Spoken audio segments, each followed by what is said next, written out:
Respect is not given to those who are ruled by their passions, for the man who cannot master himself is always a servant, even when he wears the crown of authority. You may believe that emotions are proof of your authenticity, that by displaying your anger, your sorrow, or your joy without restraint, you show the world your true self, but in reality, you are only revealing your weakness. For the human being who cannot govern his inner storms is like a ship with no helm. He is driven wherever the winds blow, and those who watch him know he is not a master, but a victim. Respect belongs to those who impose order upon chaos, beginning with the chaos within themselves. You must not misunderstand me. To control your emotions does not mean to extinguish them. Only a fool imagines that man can live without passion.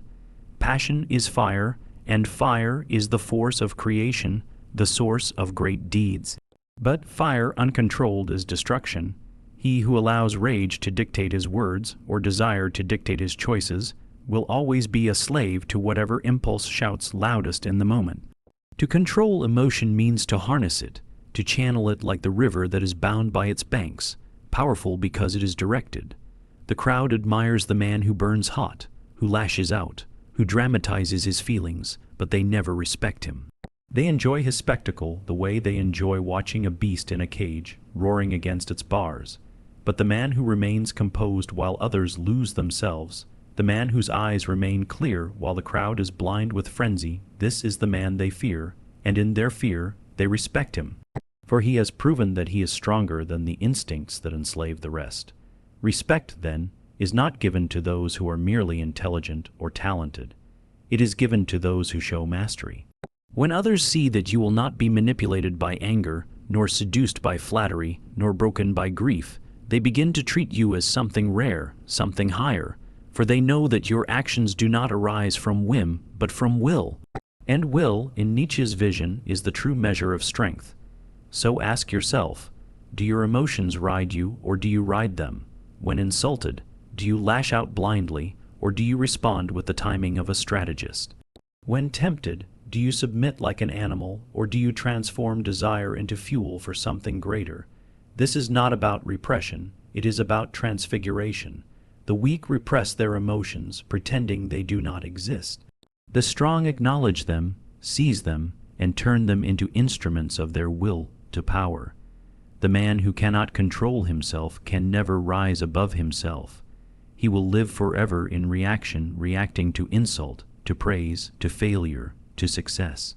The man who controls himself, however, becomes proactive, creative, and untouchable, for he decides not only what he will do, but also what he will feel and how he will express it. This is the highest form of freedom and the root of all respect. Respect is not something that falls into your hands merely because you exist, nor is it granted because you speak loudly, achieve much, or surround yourself with admiration. Respect is carved into the perception of others when they witness mastery, and mastery begins not with the world outside, but with the storms inside. If you cannot govern your own passions, if you allow every flicker of anger, every swell of envy, every shadow of fear to dictate your movements, you are nothing more than a marionette pulled by invisible strings. Others may watch you with curiosity or even amusement, but they will not bow to you, nor will they take you seriously, for they see that you are not a master of yourself, but a captive of impulses that rise and fall like waves. A man without control is exposed, vulnerable, predictable.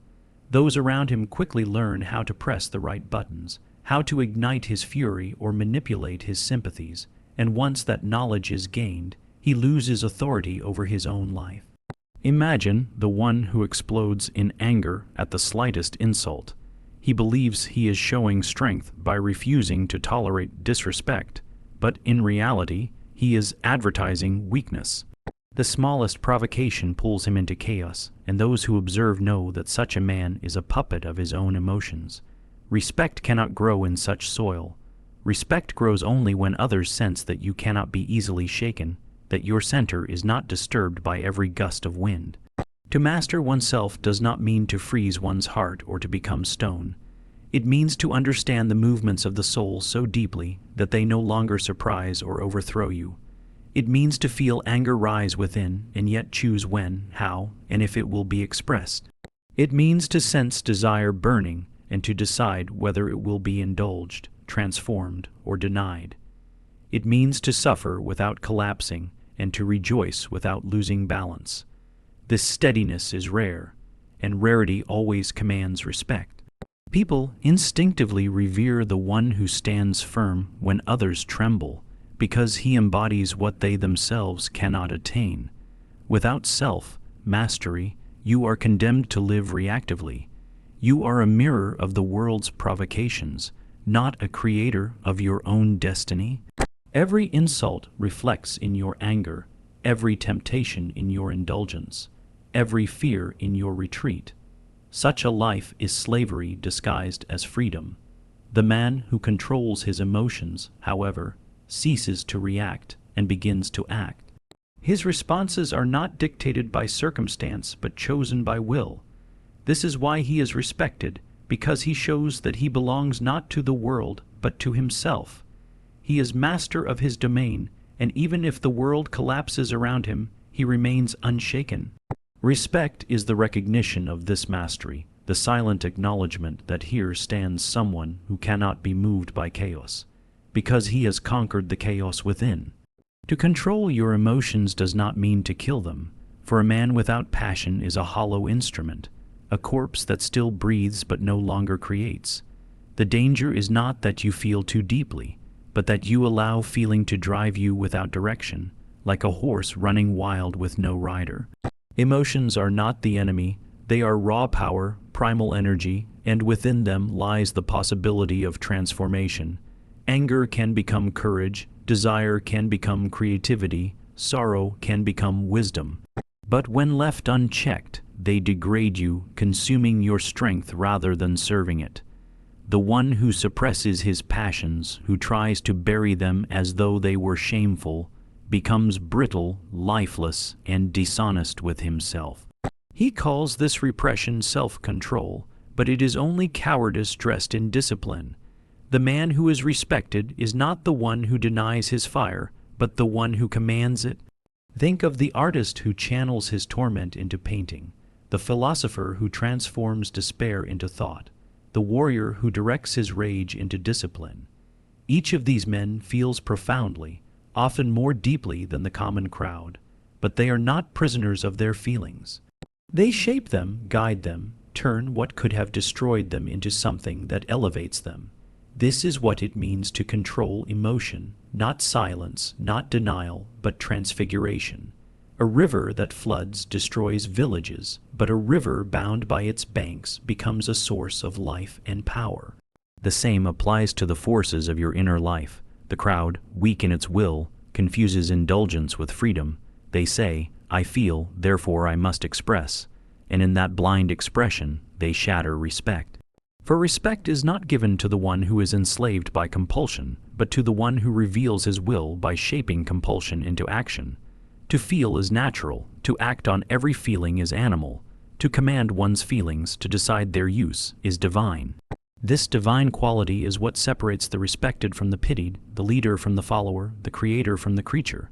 The art of controlling emotion, then, is the art of sovereignty. It demands awareness, the courage to look directly into your desires, your rage, your sorrow, and to name them without flinching. It demands strength, the power to endure the storm without drowning in it. And it demands creativity, the ability to turn raw impulses into fuel for something higher. The man who achieves this balance carries an aura that others sense immediately. They may not understand why they respect him, but they do. It is because he has become what they secretly wish to be, not emotionless, but emotion mastered, not a slave of impulse, but a ruler who governs his own kingdom and depth. You said, 3 ChatGPT said, the respect of others is not won by strength of body or brilliance of speech alone, but by the demonstration that you cannot be provoked into pettiness. When a man erupts at every insult, when he trembles at every challenge, when he sulks at every disappointment, He shows the world that his inner life is governed by forces outside himself. He may wear fine clothes, he may wield wealth or authority, but in truth he is naked, because anyone who knows where his nerves lie can strip him of dignity with a single word. Respect cannot coexist with such fragility, for respect is reserved for those who remain whole in the face of agitation. The moment you are ruled by your reactions, you announce to the world, "I am not sovereign, I am subject." It is in restraint, not retaliation, that greatness is revealed. To remain composed when you are insulted, to stand steady when chaos surrounds you, to smile when others expect rage, these are not acts of weakness, but of strength so profound that it intimidates without a raised hand. The one who controls his emotions demonstrates that his power is not borrowed from circumstance, but rooted in himself. He shows that the world cannot dictate his responses, because his will is stronger than the provocation. This quiet strength commands respect far more than the loudest outburst ever could. People instinctively recognize it, for they see in such composure the presence of something rare, something they themselves lack. Consider the predator and the prey. The prey startles at every sound, flees at every shadow, while the predator moves deliberately, slowly, without waste. The predator does not reveal his hunger until he chooses to strike. This is the man who controls his emotions. He is not in a hurry to prove himself. He does not waste his energy on trivial battles. His silence, his patience, his steadiness, all speak louder than words. The crowd may misunderstand him, calling him cold or detached, but beneath their misunderstanding lies a quiet reverence, for they know that such restraint cannot be faked. It is the product of discipline, of mastery, of an inner fortress that cannot be breached by noise. The opposite, of course, is common. Most men are ruled by their feelings, tossed back and forth like ships without anchors. They mistake their volatility for passion, their impulsiveness for authenticity. But such men are predictable, and the predictable can never command respect.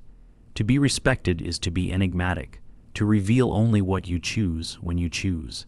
The controlled man becomes like a mountain. Storms may batter its surface, but its foundation does not shift. And those who look upon the mountain cannot help but revere its stillness. Respect arises in the same way, not from what you feel, but from your refusal to let feeling dictate your life. The one who cannot control his emotions lives in a perpetual state of slavery, even if he imagines himself free. For freedom is not the absence of chains on the body, but the absence of chains on the spirit. When anger controls you, you are shackled to the one who provoked you. When jealousy consumes you, you are chained to the object of your envy. When despair overtakes you, you become bound to the circumstances that brought it forth. You are no longer a master of yourself. You are a puppet moved by invisible strings. The paradox is that in indulging your emotions without discipline, you surrender the very autonomy you crave. You become the servant of every passing mood, a prisoner to the chaos within. True power is never in the hands of the man who shouts the loudest, nor in the one who strikes the hardest in blind rage. Power belongs to the man who, even when burning inside, does not reveal his turmoil to the world until he has transformed it into deliberate action. It is in the pause, in the silence between stimulus and response, that sovereignty is born. The man who can endure the rise of feeling without collapsing into it holds a strength that others instinctively recognize. He is untouchable, for no insult, no betrayal, no misfortune has the power to dictate his being. And what is respect, if not the acknowledgement of sovereignty? People may fear a tyrant who lashes out uncontrollably, but they will not respect him, for they see in his violence not mastery, but weakness, the weakness of one who cannot resist the pull of his own impulses. Respect belongs only to the one who shows that he is greater than circumstance, greater than provocation, greater even than himself in his rawest form. To be respected, then, is to prove that you are not merely a creature of instinct, but a creator who shapes instinct into will. This mastery does not mean coldness, nor the eradication of feeling. A man who feels nothing is not respected but pitied, for he is lifeless, already defeated by numbness. Mastery means that you feel fully, but you do not drown. You allow your emotions to surge, but you channel them like a river contained by strong banks. In this way, your emotions become a source of vitality, of energy, of force, but never of destruction. The man who achieves this becomes magnetic. People sense his composure, his steadiness, his ability to remain upright when others collapse. They respect him because he represents what they secretly long for, a freedom not from emotion, but from enslavement to it. The crowd lives in illusions of strength. They imagine that to dominate is to raise one's voice, to strike with fists, to intimidate with displays of rage or pride. Yet true dominance, the kind that carves respect into the minds of others, is not loud, not chaotic, not desperate. It is silent and unshakable. The man who pleads for validation, who constantly asserts his worth, who insists on recognition, betrays his weakness with every gesture. For the one who is truly strong does not need to prove it. He knows, and because he knows, others inevitably know as well. Respect arises not from proclamations, but from presence, from the calm assurance of someone who does not require applause to feel whole. This is why self-mastery precedes the respect of others. When you demonstrate that your sense of worth does not depend on their approval, that you are indifferent to the noise of praise or criticism, you unsettle them. People cannot manipulate the one who does not need them. They cannot bind him with flattery, nor wound him with mockery, because his value is self-created, not borrowed. This independence of spirit is so rare that when it appears, even the arrogant fall silent before it. For while arrogance demands attention, sovereignty requires none. It radiates naturally, without effort, without performance. The paradox is that the more you chase respect, the further it flees.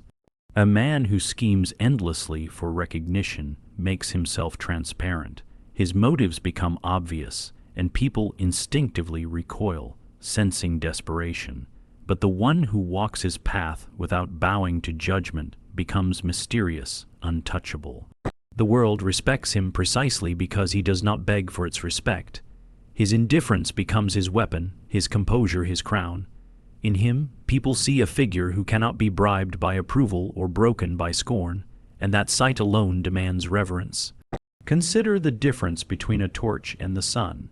The torch screams its presence into the night, but its flame wavers in the slightest wind, and all know it can be extinguished with a single breath. The sun, on the other hand, announces nothing. It does not argue with the stars or demand recognition from the sky. It simply shines, and in its shining, all acknowledge its power without question. The man who embodies his worth in silence is like the sun. He needs not to ask for respect. He commands it by being what others wish to be: complete, sovereign, unshaken. The tragedy of the people-pleaser is that in his endless attempt to be accepted, he becomes invisible. By smoothing every edge, silencing every disagreement, bending to every demand, he erases the very thing that could have earned him true respect, his individuality. People may smile at him, they may use him, they may even call him kind, but beneath their words lies a quiet contempt. For they sense, perhaps unconsciously, that he has sacrificed his own essence for their comfort, and no one respects the man who does not respect himself enough to say no. Every act of self-betrayal leaves a mark on the soul. Each time you suppress your voice to maintain harmony, each time you surrender your needs to keep another satisfied, each time you deny your own truth to protect someone else's illusion, you chip away at your integrity. Over time, the world sees not the man, but a shadow, pliable, replaceable, forgettable. You may believe that submission buys love, but what it buys instead is dependence and disdain. For people instinctively know that someone who cannot stand for himself will never truly stand for them either. Respect is born from tension, from the friction of boundaries clearly set and firmly defended. It is when you say no, when you refuse to compromise your dignity, when you risk conflict rather than swallow it, that others awaken to your presence. They may resist you at first, they may even resent you, but beneath that resistance grows respect. Because by drawing a line, you declare, I am not here to disappear for you. I exist, and my existence is not negotiable. That is a declaration far more powerful than any attempt to please. The one who people pleases imagines that love and respect are earned through sacrifice, but he confuses slavery with devotion. Love without self-respect is pity, and pity is the most poisonous substitute for connection. Respect without boundaries is exploitation, and exploitation always ends in bitterness. Only the man who values his own being can be valued by others. To assert yourself is not arrogance, it is the foundation of dignity. To refuse to be diminished is not cruelty, it is the only way to remain whole. The paradox is cruel but necessary. The more you try to be everything for everyone, the less you become to anyone. But the more you are willing to be yourself, even at the cost of displeasing others, the more they are compelled to acknowledge your worth. For respect is not given to those who beg for it, nor to those who dissolve themselves for it. It is given to those who cannot be ignored because they refuse to vanish. The final truth is this: respect is not a gift handed to you by the world, it is a mirror of the respect you first give to yourself. Every interaction you have with others is a reflection of how you silently train them to treat you. If you constantly undermine your worth, if you tolerate disrespect, if you remain silent when you should speak, you are teaching others that your presence is negotiable, that your value is cheap. The world does not rise above the standard you set for yourself. It simply imitates it. This is why respect begins inwardly, not outwardly. You must first confront the places where you have betrayed yourself, the moments when you apologized for existing, when you accepted less than you deserved, when you chose comfort over truth. Those wounds do not vanish on their own, they fester, and the world smells them. People are not drawn to the man who hides his shame, but to the man who has faced it, integrated it, and emerged stronger. By repairing the broken contract with yourself, you radiate a different energy, one that demands recognition without uttering a word. Respect is not about dominance, nor is it about charm. It is about alignment. When what you think, what you feel, and what you express are in harmony, others sense authenticity. And authenticity commands a power that cannot be faked. You may not be liked by everyone, in fact. You will not be, but those who matter will feel an instinctive reverence for your presence, because you are real in a world built on masks. That reality is more magnetic than any performance. The danger lies in expecting others to fill the void that you refuse to fill yourself. Many wait for validation before they validate themselves, but it never comes. Others try to extract respect through manipulation, authority, or demand. But these only inspire compliance, never genuine regard. True respect cannot be seized from others, nor begged for. It can only be reflected back to you once you have anchored it within. This is why the man who walks with quiet certainty, who does not flinch in the face of rejection, who honors himself even when the world does not, inevitably attracts respect without asking. To stop pleasing others, to set boundaries, to stand firm in your truth, all of this culminates in a single principle. You teach others how to treat you by the way you treat yourself. If you carry yourself as if you are disposable, others will discard you. If you carry yourself as if you are unshakable, others will tread carefully in your presence. In this way, respect is not something you chase.